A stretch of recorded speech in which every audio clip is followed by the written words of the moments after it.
जय शिव गोरक्ष। शिव मंदिर बना हुआ है एक रहस्य। प्यारे श्रोताओं, कुछ समय पहले हमारे पूर्वजों के द्वारा हर गांव में, हर कस्बे में तथा छोटे बड़े शहरों में भगवान भोलेनाथ शिव का ही मंदिर बनाया जाता था। भगवान शिव का मंदिर कम क्षेत्र में बना होता है तथा मंदिर की ऊंचाई भी बने हुए मकानों से बहुत ऊंची होती है। मंदिर के अंदर जाने के लिए एक छोटा सा द्वार होता है। ये द्वार से मानव को झुककर अंदर जाना पड़ता है तथा मंदिर की किसी भी दीवार में कोई खिड़की भी नहीं होती। मंदिर के बीचों बीच भगवान शिव का शिवलिंग स्थापित होता है। शिवलिंग के चारों ओर एक परिधि बनी होती है। उस परिधि से शिवलिंग पर चढ़े जल, दूध आदि अन्य सामान परिधि से होकर उत्तर दिशा में बनी हुई नाली के द्वारा बाहर निकल जाते हैं। शिवलिंग के ईशान कोण में नंदी को स्थापित किया जाता है, जिसका मुख शिवलिंग की ओर रहता है तथा शिवलिंग के पश्चिम में शिवलिंग के पास ही माता पार्वती और भगवान गणेश जी को स्थापित किया जाता है तथा मंदिर की पश्चिम की दीवार से लगाकर अंदर ही ब्रह्मदेव और श्री हरि भगवान विष्णु को स्थापित किया जाता है। शिवलिंग के ऊपर 3 लकड़ियों से एक त्रिकुटी बनाई जाती है, जिसके ऊपर एक मिट्टी का कलश शुद्ध जल का भरकर रखा जाता है। उस कलश के नीचे एक बारीक छेद किया जाता है, जिस छेद में कपड़े की बत्ती लगी होती है और कलश से जल धीरे धीरे शिवलिंग पर टपकता रहता है। अब आप कहोगे कि इन सब बातों का तो हमें भी पता है, परंतु मैं आपको बताता हूँ ये सब बातें। मेरा कहने का तात्पर्य क्या है, सुनो शिव भक्तों।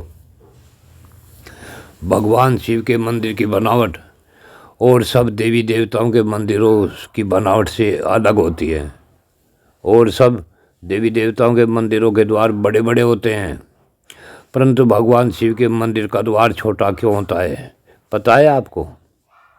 अब मैं इसे बताता हूँ। क्योंकि भगवान शिव के मंदिर में कोई भी अहंकारी अंदर नहीं जा सकता। जो भी अहंकारी अंदर मंदिर में प्रवेश करता है उसका मस्तक झुक जाता है, यानी कि उसका अहंकार चुपकर ही भगवान शिव के मंदिर में प्रवेश किया जाता है।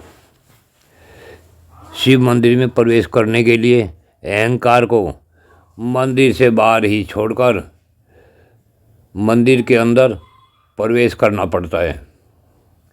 शिव मंदिर के अंदर मंदिर के चारों कोने बिल्कुल खाली होते हैं। ऐसा क्यों होता है इसे भी बताता हूँ। भगवान शिव की उपासना, पूजा का विधि विधान और सभी देवी देवताओं की पूजा पाठ के विधि विधान से अलग होता है। अरे मंदिर के सिर से यानी अंदर ही ऊंचाई से शिवलिंग के ऊपर एक बहुत बड़ा घंटा लटका रहता है।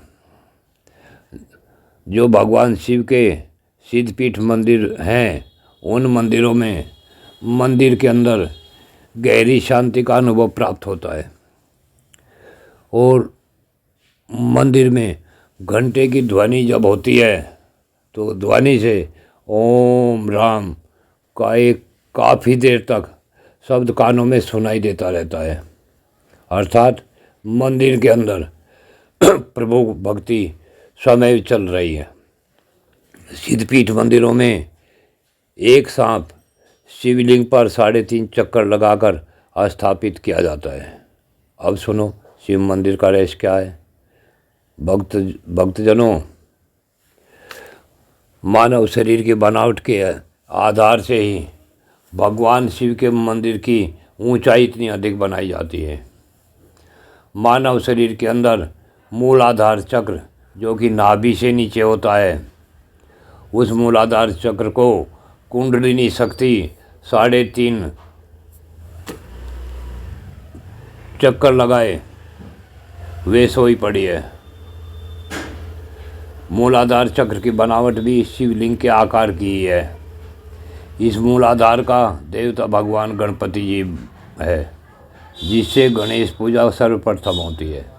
और शिव लिंग पर जो सांप है वह मूलाधार के ऊपर की कुंडलिनी का ही स्वरूप है। नंदी जिनका मुख शिवलिंग की ओर है, वह यह दर्शा रहा है कि शिव मंदिर में एकांत है। अतः शिव भक्तों, मंदिर के जिस कोने में भी आप बैठकर ध्यान लगाएं तो वहाँ शिव भक्तों का मुख शिवलिंग की ही ओर होना चाहिए।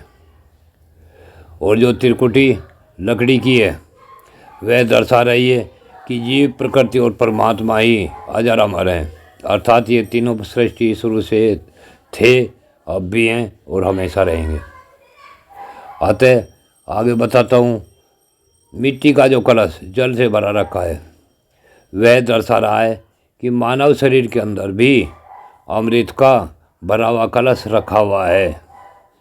मिट्टी के कलश से शिवलिंग पर टपकने वाला जल दर्शाता है कि अमृत कलश के अंदर से अमृत मानव के सहस्र सार से होकर जो हमारे अंदर टपक रहा है वह सीधा मूलाधार के शीर्ष पर टपकना चाहिए, क्योंकि रास्ते में आने वाले अनेक चक्र अमृत को बीच में ही सोख लेते हैं, जिससे मानव बचपन से जवानी और जवानी से बुढ़ापा और बुढ़ापे से अंत में मृत्यु को प्राप्त कर लेता है और भक्त पूर्णता को प्राप्त भी नहीं कर पाता।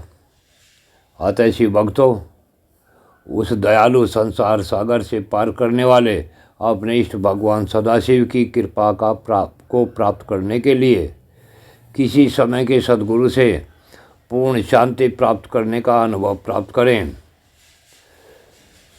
समय का सद्गुरु ही हमें भगवान शिव सदाशिव की असीम कृपा का पात्र बना सकते हैं। जिस प्रकार रावण ने भगवान शिव की उपासना की और उसने उस अमृत घट को प्राप्त कर लिया, इसी प्रकार भगवान सदाशिव आपको भी रावण की तरह अमृत घट का पूर्ण ज्ञान करा सकते हैं। यही रहस्य है भगवान शिव के मंदिर का। शिव भक्तों, अगर आपको यह जानकारी अच्छी लगी हो तो इस वीडियो को बार बार जब तक सुने, जब तक आप समझने जाए और पूर्ण शांति का अनुभव नया होने लगे। धन्यवाद। जय शिव गोरक्ष।